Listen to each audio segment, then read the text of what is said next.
Assalamualaikum warahmatullahi wabarakatuh. Perkenalkan, nama saya Dita Sinta Kusumawardani dengan NIM 431210100345. Di sini saya akan mempresentasikan materi tentang rantai pasok dan strategi lokasi dan transportasi untuk memenuhi nilai tugas besar 2 mata kuliah Bahasa Indonesia dengan dosen Bapak Mahmud Suhermanto. Rantai pasok dan strategi lokasi dan transportasi. Rantai pasok, menurut Heiser dan Rander, Supply Chain Management atau SCM adalah suatu kegiatan pengaturan berbagai aktivitas untuk mendapatkan barang mentah dan diolah menjadi barang setengah jadi, dan barang setengah jadi tersebut diolah menjadi barang yang jadi. Setelah itu, barang yang sudah jadi, produk akan dikirimkan ke konsumen dengan penyaluran secara distribusi. Selanjutnya ada ruang lingkup Supply Chain Management. SCM atau Supply Chain Management link memiliki 7 mata rantai yang merupakan pelangi SCM, yakni ada supplier, manufacturer, warehouse, transportation, distributor, retail, dan customer. Selain itu, terdapat elemen pendukung SCM yang elemen pendukung SCM ini sangat berpengaruh dalam manajemen guna mencapai keberhasilan kegiatan aliran barang. Elemen SCM terdiri dari elemen procurement, logistik, transportasi, pergudangan distribusi, inventory atau persediaan, demand forecasting, supplier production, information, quality, and customer. Supply Chain Network. Merancang Supply Chain Network atau jaringan rantai pasok merupakan keputusan yang sangat penting untuk menghindari dari biaya yang tidak terduga dan bahan baku yang mahal akibat sesuatu hal. Selanjutnya ada komponen supply chains. Upstream supply chains. Bagian upstream atau hulu supply chains merupakan aktivitas yang dilakukan oleh perusahaan atau sebuah manufaktur kepada penyalurnya. Aktivitas utamanya adalah penggandaan. Yang kedua, ada internal supply chains, merupakan bagian internal dalam memproduksi sebuah barang mentah menjadi barang jadi. Di dalam internal supply chains, perhatian yang utama adalah manajemen produksi, pabrikasi, dan pengendalian persediaan. Yang ketiga, ada downstream supply chains. Downstream atau hilir supply chains merupakan seluruh aktivitas yang melibatkan pengiriman produk kepada konsumen. Dalam downstream supply chains, perhatian utama dilihatkan pada distribusi, pergudangan transportasi, dan after sale service atau hasil akhir dari penjualan tersebut. Nah, ini ada gambaran dari supply chains illustration. Ya, di situ ada customers, dan ada store, screen-nya, distributor center-nya juga. Bisa dilihat pada gambar tersebut. Selanjutnya, ada strategi supply chain management. Banyak pemasok, strategi ini memainkan antara pemasok yang satu dengan pemasok yang lainnya dan membebankan pemasok untuk memenuhi permintaan pembeli. Lalu yang kedua ada sedikit pemasok atau few supplier. Dalam strategi ini, perusahaan mengadakan hubungan jangka panjang dengan para pemasok yang komitmen atau menjadi mitra. Lalu ada vertical integration, mengembangkan produksi dari perusahaan yang sebelumnya dibeli. Selanjutnya ada jaringan atau keiretsu. Kebanyakan perusahaan mengambil jalan tengah antara pemasok sedikit dan integrasi vertikal untuk mendapatkan pendanaan serta mendapatkan bahan baku produksi. Yang terakhir ada perusahaan virtual. Perusahaan virtual mempunyai batasan organisasi yang tidak tetap dan bergerak sehingga memungkinkan terciptanya perusahaan yang unik agar dapat memenuhi permintaan pasar yang cenderung berubah-ubah. Selanjutnya, ada tujuan strategis supply chain management. Adapun menurut I. Nyoman Pujawan, tujuan strategi supply chain management adalah untuk mendominasi persaingan pasar atau setidaknya dapat bertahan untuk mendapatkan bahan mentah. Dengan alasan itu, menurut I. Nyoman Pujawan, agar dapat mendominasi dalam persaingan pasar, maka rantai pasokan harus bisa menyediakan produk yang berkualitas, murah, bervariasi, dan tepat waktu. Di situ ada ilustrasinya juga, ada raw material, supplier, factory, lalu ke beberapa mitra, dan lalu sampailah ke customer atau pembeli. Selanjutnya ada proses supply chain management. Yang pertama ada arus material. Arus material ini melibatkan pergerakan produk mentah dari supplier hingga konsumen, retur produk dari konsumen, produk daur ulang, dan pembuangan. Yang kedua ada arus informasi. Arus informasi ini berbicara tentang informasi distribusi, produk, prediksi permintaan, dan juga update status barang apakah sudah sampai atau belum. Yang terakhir ada arus finansial. Arus finansial berisi pembayaran, alur pengkreditan, penjadwalan pembayaran, hingga persetujuan kepemilikan. Lalu selanjutnya ada tantangan dalam mengelola supply chain management. Yang pertama, ada kompleksitas struktur supply chains, melibatkan banyak pihak dengan kepentingan yang berbeda-beda. Perbedaan zona waktu, bahasa, dan budaya antar perusahaan. Yang kedua, ada ketidakpastian pasokan, harga, dan kualitas bahan baku, waktu pengiriman, dan lain sebagainya. Yang kedua ada ketidakpastian permintaan. Yang ketiga ada ketidakpastian internal, yaitu kerusakan mesin, kinerja mesin, dan sumber daya manusia yang tidak sempurna, ketidakpastian kualitas produksi, dan lain sebagainya. Jadi di sini ada tantangannya dan sudah saya jelaskan. Lalu selanjutnya ada pergerakan supply chain management. Yang pertama di inventory adalah persediaan bahan mentah untuk digunakan dalam produksi, barang dalam proses, dan barang-barang yang sudah siap edar. Ada transportasi adalah alat yang digunakan untuk mengangkut dan memproses distribusi dari titik satu ke titik yang lainnya. Yang ketiga ada fasilitas adalah sebuah tempat dalam jaringan supply chains, di mana fasilitas ini sebagai tempat penyimpanan dan perakitan dalam sebuah produksi. Lalu yang terakhir ada informasi terdiri dari sebuah data yang dikumpulkan dan dianalisis. Data dan analisis tersebut berkaitan dengan inventory, transportasi, fasilitas, dan pelanggan di seluruh supply chains. Nah, di sini selanjutnya ada manfaat dan kinerja supply chains management. Manfaatnya adalah yang pertama meminimalkan inventory, yang kedua ketepatan waktu penyerahan, yang ketiga mengurangi lead time, yang keempat ada mengurangi biaya, yang kelima ada meningkatkan pendapatan. Lalu bagaimana sih cara mengukur kinerjanya? Yang pertama ada biaya. Seminimal mungkin perusahaan mengeluarkan biaya, maka perusahaan tersebut telah mengelola operasionalnya dengan baik. Yang kedua ada waktu. Semakin cepat estimasi dan tepat waktu, maka operasional perusahaan berjalan dengan baik. Yang ketiga ada kapasitas, yaitu kapasitas gudang yang terjamin dan tidak mengalami kelangkaan. Yang keempat ada kapabilitas, atau perusahaan apabila dapat mengatur operasionalnya dengan seefisien mungkin, maka perusahaan tersebut telah meminimalkan kerugian. Lalu yang kelima ada produktivitas. Perusahaan dengan produktivitas yang baik juga menjadi tolak ukur keberhasilan operasional. Yang keenam ada utilisasi. Pemanfaatan fasilitas juga menjadi salah satu tolak ukur keberhasilan operasional. Yang ketujuh ada outcome. Hasil akhir yang diproduksi apakah sesuai dengan target atau malah kurang. Outcome yang dimaksud itu seperti penghasilan dari penjualan sistem supply chain management. Lalu selanjutnya ada masalah supply chain management. Apa aja sih masalahnya? Yang pertama ada faktor ketidakpastian SCM, yang yaitu ada kesalahan peramalan kebutuhan. Yang kedua ada perubahan jumlah kebutuhan oleh konsumen. Yang ketiga ada kegagalan mesin produksi, kesalahan dan keterlambatan informasi.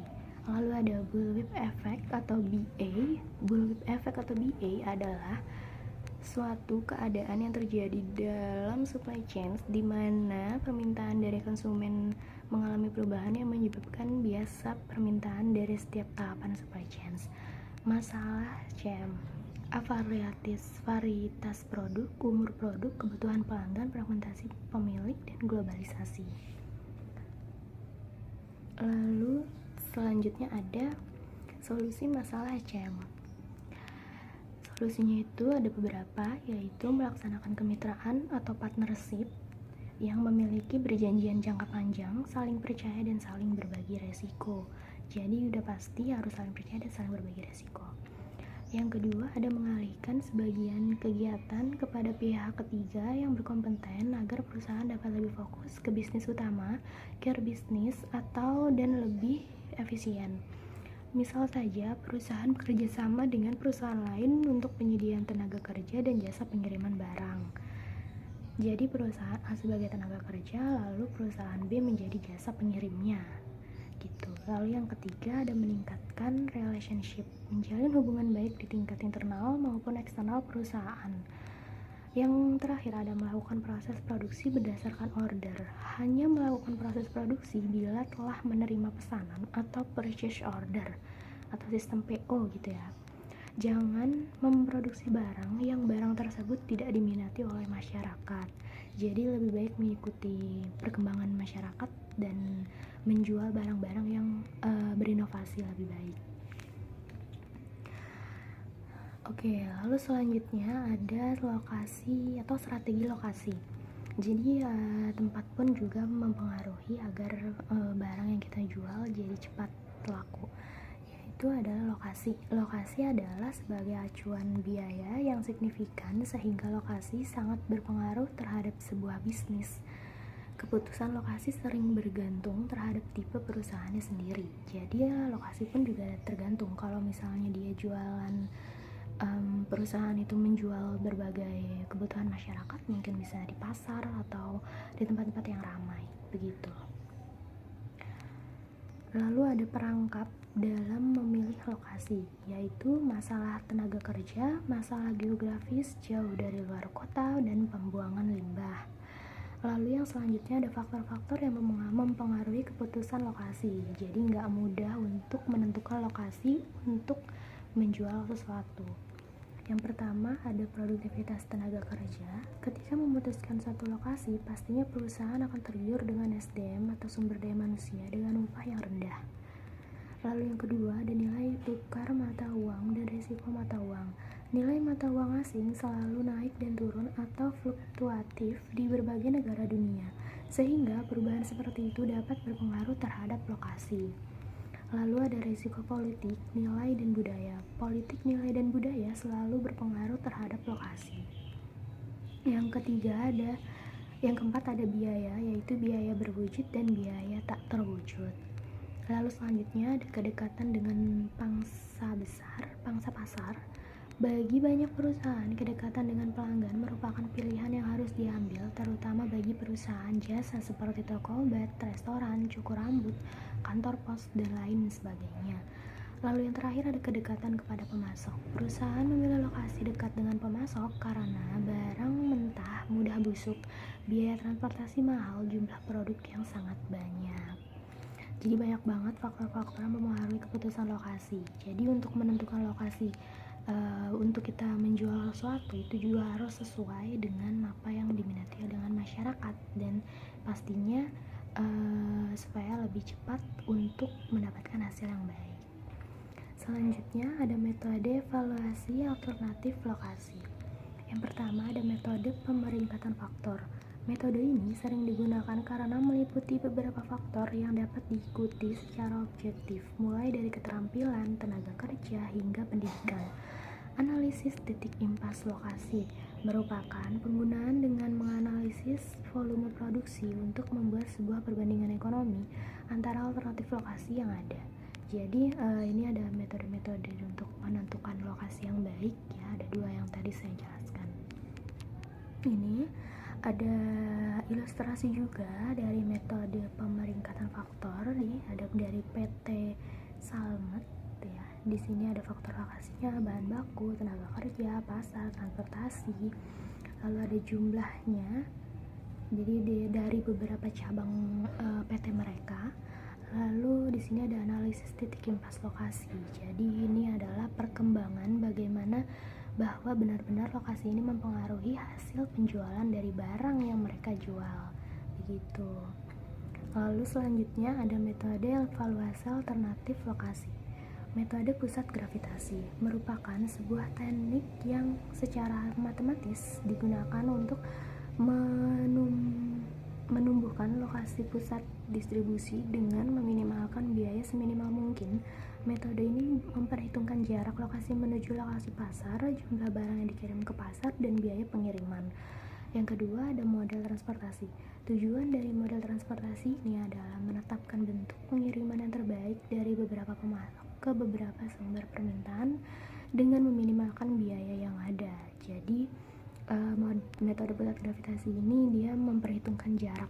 Kalau misalnya kita berjualan di pasar itu tentunya kita harus memikirkan juga masyarakat di sana itu harus dekat dengan tempat kita menjual sesuatu itu gitu. Jadi kalau misalnya terlalu jauh sudah pasti mereka tidak akan membeli barang yang kita jual karena dari jarak aja udah jauh gitu kan. Terus model transportasi pun juga sama gitu, kita harus memperhitungkan biaya yang masyarakat keluarkan untuk membeli barang yang kita jual seperti itu. Di sini juga ada ilustrasi dari metode pusat gravitasi. Ya, di sini ada dimensinya, ada cara menghitungnya, dan ada metode pusat gravitasinya juga. Jadi semuanya ada perhitungan secara kalkulasi atau secara matematikanya ada gitu. Nah, selanjutnya itu ada strategi lokasi pada industri jasa. Di sini strategi yang sering digunakan atau yang sering dilakukan pada sektor industri yaitu meminimalkan biaya. Sedangkan pada faktor jasa terfokus pada memaksimalkan pendapatan. Hal ini dikarenakan perusahaan manufaktur mendapatkan bahwa biaya cenderung sangat berbeda di antara lokasi yang berbeda.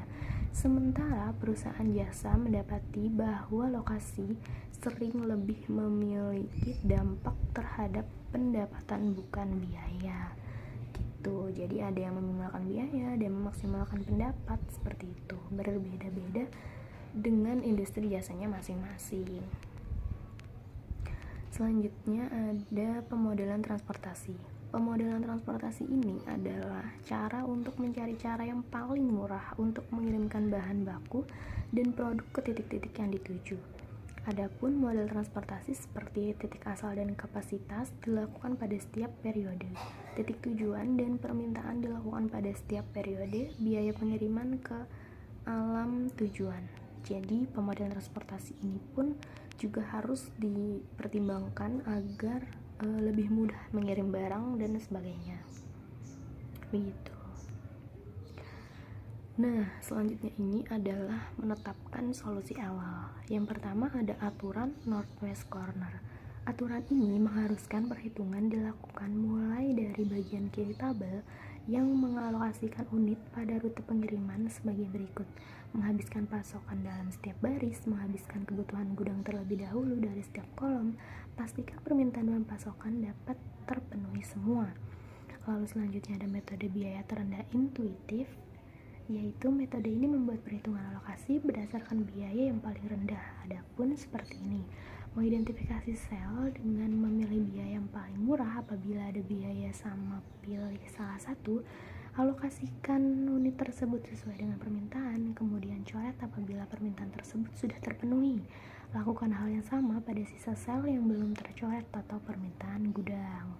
Gitu. Jadi ini ada cara-cara atau langkah-langkah untuk menghitung metode biaya dan beberapa aturan dari Northwest Corner gitu. Nah, selanjutnya ini ada metode stepping stone. Metode ini digunakan untuk mengevaluasi biaya pengiriman barang melalui rute transportasi yang dilalui, apakah sudah efektif atau tidak. Jadi ini adalah metode untuk mengukur dari si transportasi yang tadi sudah saya jelaskan gitu. Berapa biaya pengirimannya, misalnya dari Jakarta ke Tangerang itu berapa dan segala macam seperti itu. Jadi agar perusahaan-perusahaan menjual itu mereka bisa memberikan promo, diskon dan sebagainya seperti itu untuk menarik pembeli. Oke, selanjutnya ada permasalahan khusus dalam permodelan. Nah, di sini cukup banyak permasalahan tidak sama dengan pasokan. Permasalahan ini terjadi di mana permintaan tidak sesuai dengan pasokan yang tersedia atau ketidakseimbangan.